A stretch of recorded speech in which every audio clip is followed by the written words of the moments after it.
This next story that I'm going to read for you is one I was debating on whether or not I wanted to share. I wrote it in college when, I don't know, I got into an argument with someone who claimed that abortion doesn't affect men at all, and I'm like, well, it kind of does. It's their child too. I mean, it's their DNA, it's their loss. It doesn't affect them in the same way it does women, but I would definitely say it affects them. Um, So yeah, I was kind of debating whether or not to share it. I do like this story, so I have decided to share it. Um, so this one is called December 12th, 2006. December 11th, 2012. A bleary-eyed Vince checked off another day on his calendar. The sun was only just setting, but he was tired almost to the point of insanity. His hand trembled as he put down his pen in exchange for his large coffee. He feared sleep, and he stared at his calendar with wild eyes, knowing he wouldn't last another night of staying awake. Over the last 6 years, Vince had learned to dread the month of December. 12 days of nightmares, every year, starting December 1st. Tearing his eyes away from the calendar, he dragged himself to the living room and turned on the TV. He looked into the glowing light of the television, not caring what was on. He hoped that the colorful blinking screen would be enough to distract him from sleep. He sat down in his recliner before realizing it was a mistake. Sinking into the large, comfortable chair, he felt his inability to move.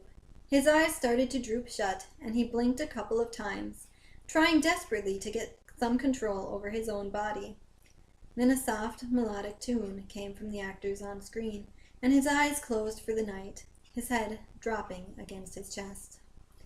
Once again he found himself in a long white hallway. Along its walls were doors, evenly spaced. Their brass knobs were the only source of color in the hall, and the only thing to indicate that there was any way out of this seemingly endless hallway. He moved to the nearest knob and turned it, pushing the door inward. The doors were a deception. Nothing behind this one but an empty white room to match the empty white hall. He pulled the door shut, and the screams started.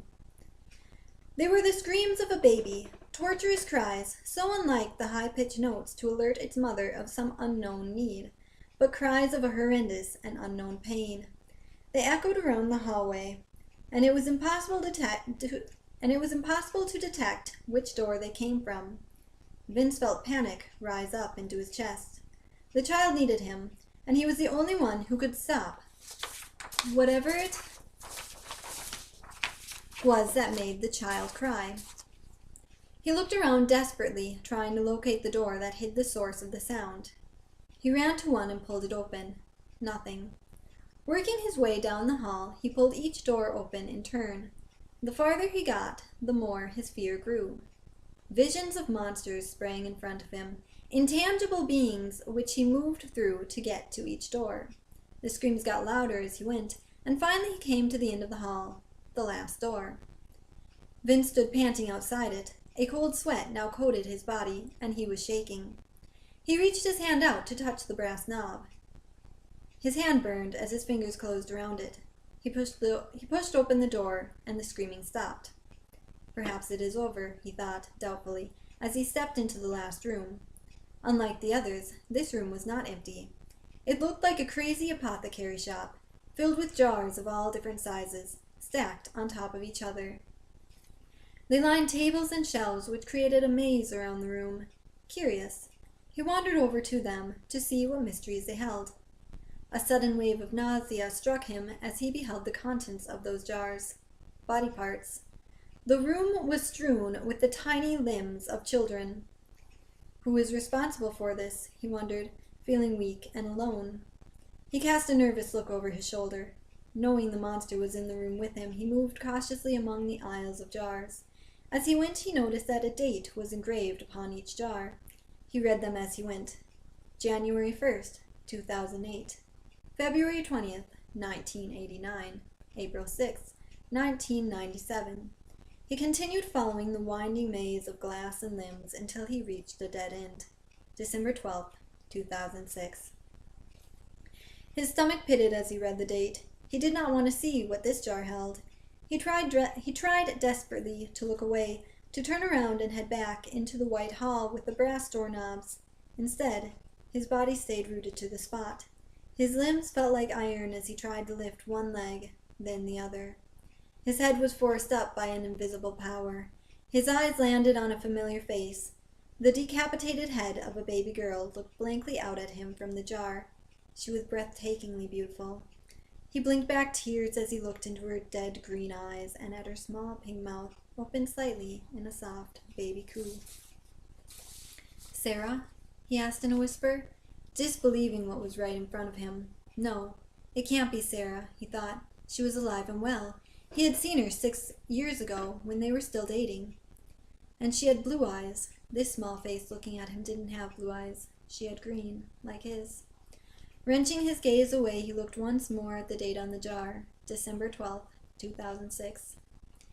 That's when the screams began again. They came howling from the child he had at first thought was his ex-girlfriend Sarah. She had opened her perfect pink baby mouth and was now screaming in agony. Her eyes now closed as she twisted her face in pain. It was as if her body was being newly ripped apart to be placed neatly in its little jar upon the shelf. With her screams echoing around him, he felt pressure descend on his own limbs. Something had grabbed his ankles and wrists. He was lifted into the air and was being pulled in separate directions. The pressure turned to pain. He felt one arm tear in its socket. The other one followed shortly after. He still didn't know what had a hold of him or why. He couldn't see. Everything had gone black. The only things that existed were the cries of the child and the pain which traveled along his body. Even through the pain, he couldn't get the child out of his head. "Sarah!" he screamed. "Sarah, stop!" His voice mingled with that of the child. The effort made him dizzy, and his head threatened to explode. "Sarah!" He woke up, cowering on the floor in the fetal position, tears streaming out of his eyes as the phantom pain slowly ebbed. His own maddened screams had pulled him from the nightmare, and yet it hadn't ended. He was still screaming, telling her not to do it, that they had been wrong. "Don't kill our baby," he sobbed into the empty apartment. It was too late.